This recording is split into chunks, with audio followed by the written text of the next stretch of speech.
Your life, your canvas.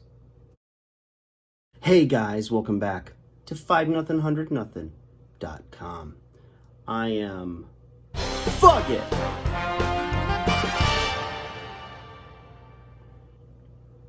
And that stands for the fittest underdog guru using intelligent tactics. And today, guys, I'm here to tell you, if not remind you, that it's your life and it's your canvas.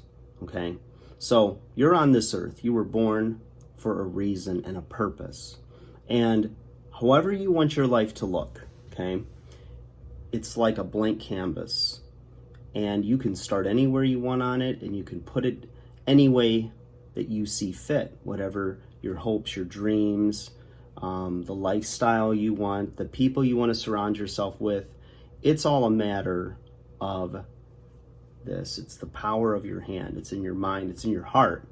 And if you're not happy with where you're at, and I don't mean you have to be absolutely miserable, or if you're content and you're happy with the way certain aspects of your life are, great.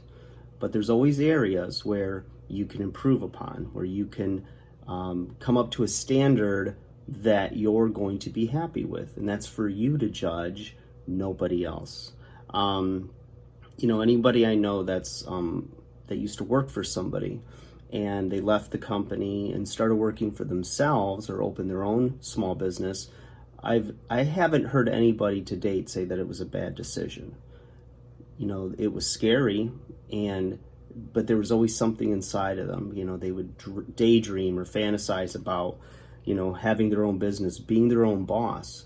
And I think if you've got the personality type that is going to be the hardest worker in the room, and you've got a vision for how things can be, if you're really good with customers, if you're just that A-type personality that is like go, go, go, and no boss or company is going to push you harder than you push yourself, then perhaps that's the right move for you.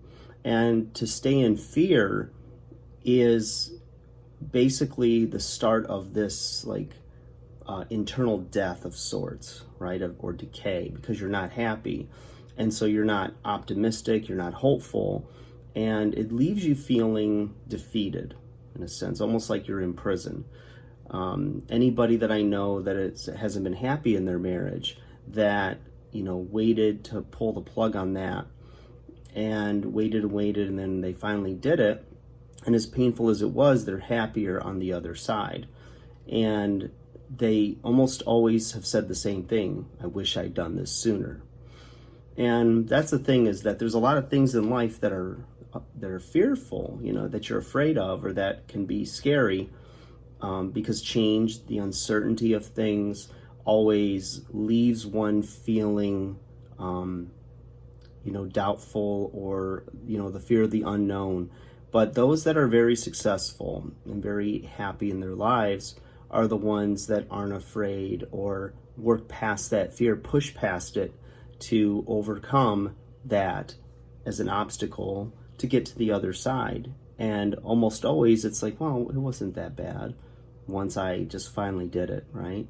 It's like jumping in a cold pool. At first, your whole body tenses up and it's such a shock, but you adjust very quickly. And we're the same way. We adjust to change. We adjust to, challenges. We rise to them, when we allow ourselves to do it. And when we see ourselves as warriors, as, overcomers, as survivors, as thrivers. So, if you think about it and you just shut down everything around you, and you have that still inner voice that's talking to you, and it's expressing your deepest needs, your deepest desires, the life you want, the relationships you want, and you've got to never tune that voice out. Don't try to use logic to justify the heart, and vice versa. You just have to get yourself to a place where you remember that you're on this earth for a reason. And I'm not trying to sound like greeting card or motivational speaker on you, but if you just look at it, you look at evolution and people that survive and procreate and survive, procreate, your ancestry has survived like countless, endless, unimaginable, odds and adversity, and are here through you. That DNA, that gene pool is in you. So you have what it takes to make it. You have what it takes to be happy. You have what it takes to create what's that voice inside of you is telling you is your destiny, what's going to make you happy. So that canvas is yours, and it's time for you to continue to draw on it, to create on it, to create the life you want.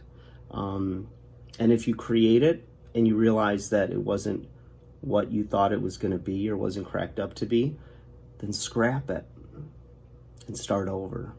Or maybe what you've created so far could be made into something much bigger and beautiful, but you just didn't see it as you're creating. So create, recreate as often as you want.